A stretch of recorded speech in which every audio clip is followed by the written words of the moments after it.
Hello there. Petit Targaryen et petit Stark, sans oublier les grands dragons, comment allez-vous? De plus en plus de gens pensent que Daenerys reviendra dans le spin-off de Jon Snow. Et toi, qu'est-ce que t'en penses? Bref, revenons sur la série Game of Thrones et sur le personnage de Daenerys Targaryen avec 10 choses que vous ne savez pas sur elle, et c'est juste après vous avoir souhaité un bon moment. Let's go!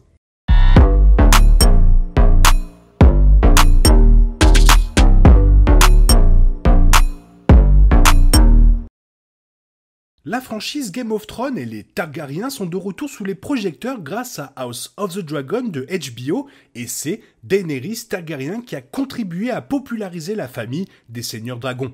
La performance d'Emilia Clarke a fait du personnage une icône de l'adaptation A Song of Ice and Fire de George R.R. Martin en montrant sa détermination à récupérer le trône de sa famille. Et à l'exception de la dernière saison critiquée, l'émission phare a été largement acclamée, mais même ainsi, cela a été fait avec quelques ajustements après le matériel source. De l'âge des personnages à un parent de sang entièrement nouveau, il y avait des différences notables entre Daenerys dans les livres et dans la série. Dans cette idée, voici 10 choses que vous ne savez pas sur la mer des dragons. Premier point, Daenerys était plus jeune dans les livres. L'âge des personnages a été l'un des grands changements dans Game of Thrones, comme les Stark et les Lannister. Daenerys a notamment vieilli depuis son personnage dans A Song of Ice and Fire. Cela a été un choix créatif de vieillir plusieurs personnages, car il aurait peut-être été encore plus difficile de voir les événements de l'émission en live action se dérouler avec un casting de tant d'enfants comme personnages principaux. Dans les livres, Daenerys est présentée comme ayant environ 13 ans, tandis que la série la voit commencer vers 17.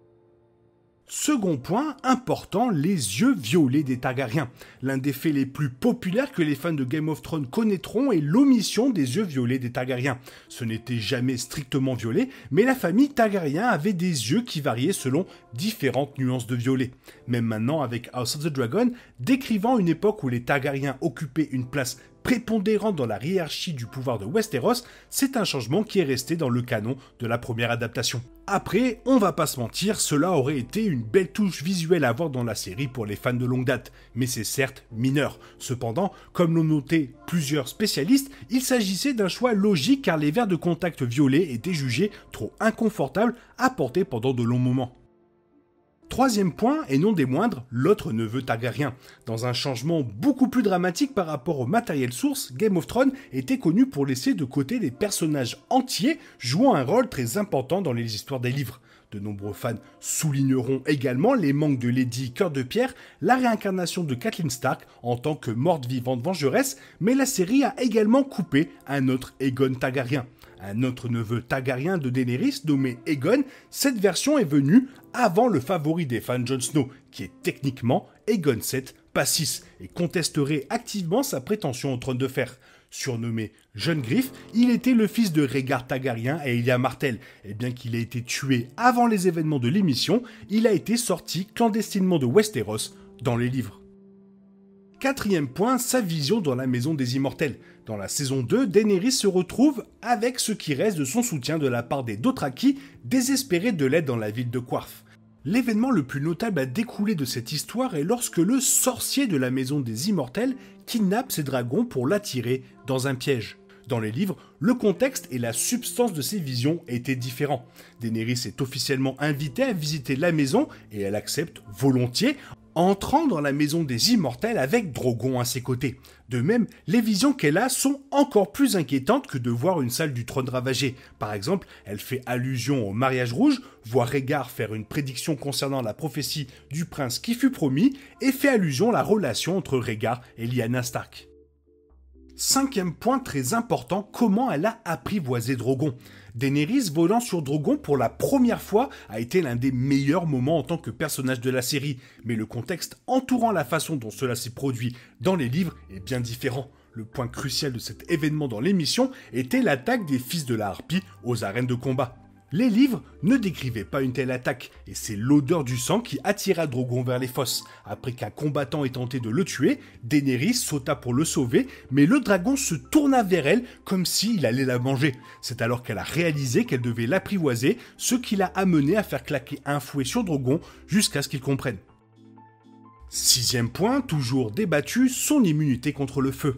Quelque chose qui est noté dans les livres et les traditions, qui a été exagéré dans la série, était sa résistance au feu. Dans Game of Thrones, elle est décrite plus d'une fois comme étant totalement immunisée, notamment lors du final de la saison 1, lorsqu'elle émerge du bûcher funéraire avec 3 dragons fraîchement éclos.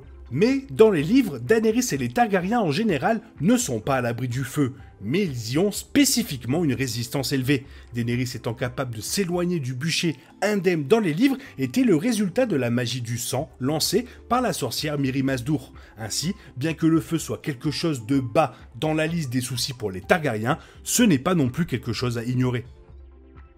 Septième point, son enlèvement. Après l'évasion de Daenerys des fosses de combat de Meereen à dos de dragon, elle finit par être kidnappée par un Khalasar itinérant. Elle a été laissée exposée lorsque Drogon se remettait de ses blessures. Dans A Dance with the Dragons, un éclaireur Khalasar ne remarque pas Daenerys car elle hallucine dans l'herbe après avoir mangé un lot de baies sauvages. Elle voit alors une vision de sœur Jorah Mormont qui l'inspire à se relever, à rappeler Drogon et à s'envoler vers le Khalasar elle-même dans une démonstration de puissance où elle leur rappelle qui a mangé le cœur du cheval et fait éclore 3 œufs de dragon. Plutôt qu'un enlèvement, cette tournure des événements était beaucoup plus affirmée de la part de Daenerys dans le livre. Ceci est un exemple de la représentation globale du matériel source de Daenerys en tant que survivante agressive. Huitième point, Varys n'était pas dans les petits papiers de Daenerys. Étant donné que Game of Thrones a entièrement supprimé la version d'Aegon VI de la série de livres et de son canon respectif, certaines des allégeances du matériel source ont naturellement été modifiées dans la série. La raison pour laquelle Aegon VI a survécu à la mort de la montagne dans la continuité des livres est que Varys l'a échangé avec le bébé d'un roturier à sacrifier, faisant passer le jeune Griff en contrebande à Essos. Varys est un loyaliste des Targaryens, mais spécifiquement parce qu'il soutient la revendication d'Aegon sur le trône de fer plutôt que celle de Daenerys. Il est un opposant direct à elle au lieu d'un conseiller et d'un partisan. D'une certaine manière, Daenerys a moins d'avantages dans les livres que son homologue de la série. Neuvième point, et sans surprise, elle était profondément amoureuse. Alors que l'émission décrivait la relation entre Daenerys et Daario Naharis de manière beaucoup plus décontractée, la dynamique était fortement inversée dans les livres. De même, Daario n'est pas présenté comme le charmant combattant recherché par l'adaptation télévisée. Au lieu de cela, Daenerys était profondément éprise de lui, pensant à lui de manière obsessionnelle le plus souvent. Pendant ce temps, Daario était plus trouble en tant que personnage et déconnecté d'elle en dehors des raisons superficielles. Daario représentait les impulsions les plus sombres de Daenerys depuis qu'il l'encourageait à être beaucoup plus tyrannique. Et pour finir, elle était plus consciemment pacifiste. La série a dépeint Daenerys essayant d'opter pour des résolutions pacifiques de conflits quand elle sentait qu'elle le pouvait. Dans le même temps, il y a eu d'autres cas où elle a été assez rapide pour choisir l'option violente, même avant sa transformation radicale en despote, pure et simple, dans la saison 8. Daenerys est presque obsessionnellement consciente de ses impulsions violentes dans les livres, craignant qu'elle ne devienne comme son père Aerys de le roi fou. Cet état d'esprit est ce qui l'a amené à être beaucoup plus pacifiste, pour le meilleur et pour le pire, face à un problème sensible. Merci à toi, Mère des Dragons, d'avoir existé dans Game of Thrones et nous avoir permis de pouvoir nous délecter de House of the Dragon, et je pense que chacun d'entre vous devrait la remercier dans les commentaires. Et sinon, il est temps pour toi de reprendre le cours normal de ta vie, et on se retrouve demain pour une nouvelle vidéo. Bisous bisous, bye bye.